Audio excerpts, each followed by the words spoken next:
Welcome back. For many of you, your resolution in the new year is to get more organized. So stop what you're doing, pay attention, focus, and listen up. Here is Marissa Hagmeyer with Neat Method South Florida on how you can be more organized in 2014.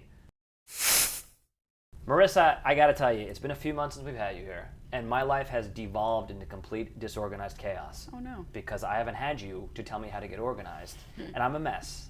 So thank you for coming back. You're welcome. Yeah, so you can single-handedly save me and South Floridians all over in the next 8 minutes. Not to put any pressure on you. Yeah, that's a big task. Daunting task, but here we go. Okay, so I think a lot of people, as part of their New Year's resolution package is like, I'm going to get organized, which can be overwhelming. But you say, it's cool. We can handle this, right? Yeah.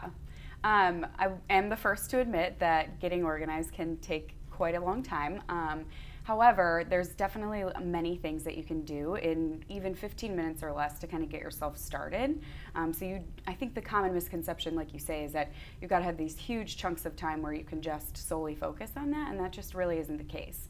Right. It's like any other resolution, if you want to be a runner, don't run a marathon the first day. Exactly. Right. Start small, baby steps. All right, Yep. well, so speaking of which, where should people start? So I always tell people to start wherever you feel motivated. I even tell our other organizers to do that. Like we'll walk into a client's home and maybe we're handling a couple spaces and I'm like, what are you feeling motivated about today? Because what happens is once you get started, it's so much easier to kind of continue going and go into those spaces that maybe right now feel like, oh my gosh, I can't even begin to tackle that area. So really just start wherever you're really excited to see the final results or where you just are motivated and kind of know what your next step is going to be. Yeah. When it comes to somebody's home, do you find there's a particular room that needs the most work, like closets or kitchen or whatever? Well, in South Florida, I definitely think garages and closets are the spaces that I do the most. It seems to me, I think the lack of basements here maybe seems to me that storage is a real problem here in most homes and apartments. So I always say that those are really good places to kind of tackle. Typically, they're kind of behind the scenes, so a lot of people are okay to just close the door Right. and not think about it, but deep down it's kind of bothering them, So those are definitely focus areas. Like the hoarding is now sort of like a topic that is in mainstream media now. So do you Sadly, that gives us a bad name. No, but I don't mean like you don't hoard, but I'm saying like you go. I saw the look of loathing and contempt. Oh, here we go again with another hoarding conversation. But you go into someone's house, you probably sometimes you're like, dude, throw stuff away. Yeah, true.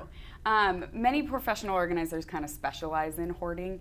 While we've had some that maybe are borderline, we don't really specialize there. It's kind of a whole different ball game in our minds. But I will say that everyone kind of hoards something. Right. Even an organized person has something that they have a hard time letting go of. So now I have to ask you the follow-up question, which is what do you have a hard time letting go of? It's kind of silly, but it's definitely cooking magazines. So Okay. I literally for Christmas just got 2 large, they're like encyclopedias from a company called Cooks Illustrated that does like scientific cooking, and each combined I probably have like 5,000 recipes in the 2 books I got, and I am having trouble getting rid of my magazines. Well, but do you ever cook any of these things? Yeah. But they have, so like the encyclopedias they have are a accumulation of all the magazines that I've gotten over the years, Right. and I still can't like throw those in the trash. So, all right, so let's talk closets. 15 minutes or less, how people can specifically work on the closets.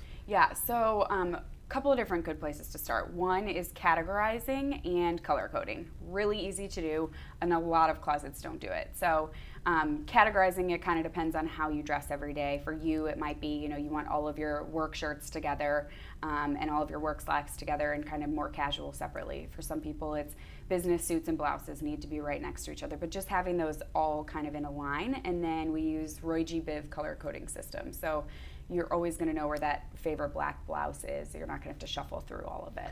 Because I have often looked for my favorite black blouse, and, Exactly. It's just exhausting to try to find it. Roy G. Biv, red, orange, yellow, green, blue, indigo, violet. You got it. 3rd grade, coming back. And then shoes, too, are a huge thing with closets. They just take up a ton of room, and especially here in South Florida, everyone's got a million pairs of flip-flops, flats, can kind of be more casual. So getting those in some bins will really kind of help clear up some space, and also putting kind of your more specialty shoes up higher in clear bins will really give you get things off the ground and keep you less cluttered. I just think it's funny because I think as a guy, we just throw stuff wherever. That's true. You live with one. Yes. Ryan is just stuff strewn all. What'd you say? Put your fancy shoes up top. Like every shoe is next to each other for me.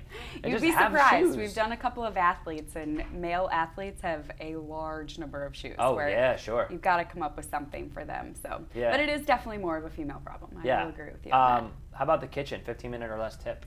So this one might seem kind of surprising, but just going through and getting rid of your expired items. Literally every single kitchen like I've ever done. For example. Those never expire. Right. But spices do, canned goods do, dry goods do, and every kitchen has them, and they're expired, and your food's probably not tasting quite as good as it possibly could.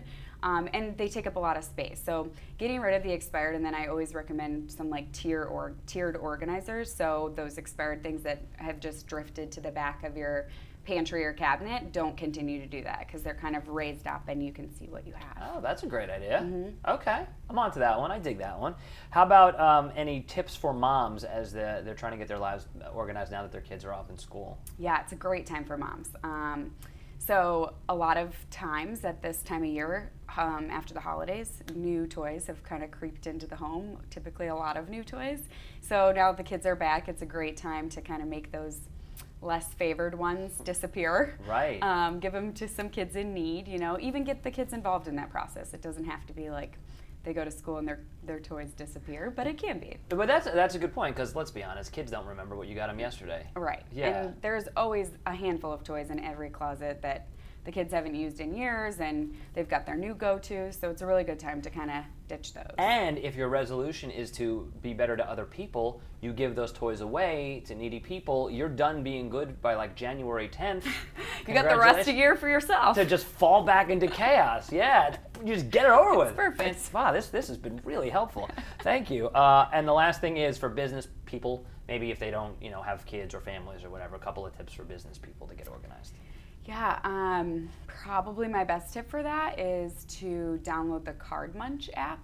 I don't know if you're familiar with it, but most business professionals have a lot of paper clutter, and one small thing that they can do is download this app that allows you to take a picture of any business card you get. It scans in all the information, so it'll pick up emails, phone numbers, all of that, and then you can ditch the card because it saves an image of it too, and it also links them to your LinkedIn profile. Also good for getting a bunch of women's phone numbers at one time. You got it. Same exact. Or sharing them with your friends. And just, forwarding, blasting out phone numbers. If people want advice on that, okay, maybe not that, but if people want to reach you, how do they do that? They can reach us through the website. It's www.neatmethod.com. Okay, very simple. Good to see you. See you soon, Marissa. Thanks, you too. All right. Bye. Thank you, Marissa, and that's going to do it for our show today. Hope you enjoyed it. If you have any ideas as to what we should cover, all you have to do is follow us on Twitter at WSFL. You can also get us on Facebook at SFLCW and Inside South Florida. We will see you next weekend, same time, same place, for another round of Inside South Florida. And of course, you can catch us all week from 6 to 8 a.m. right here on SFL TV for our morning show, Eye Opener. We'll see you soon. Take care.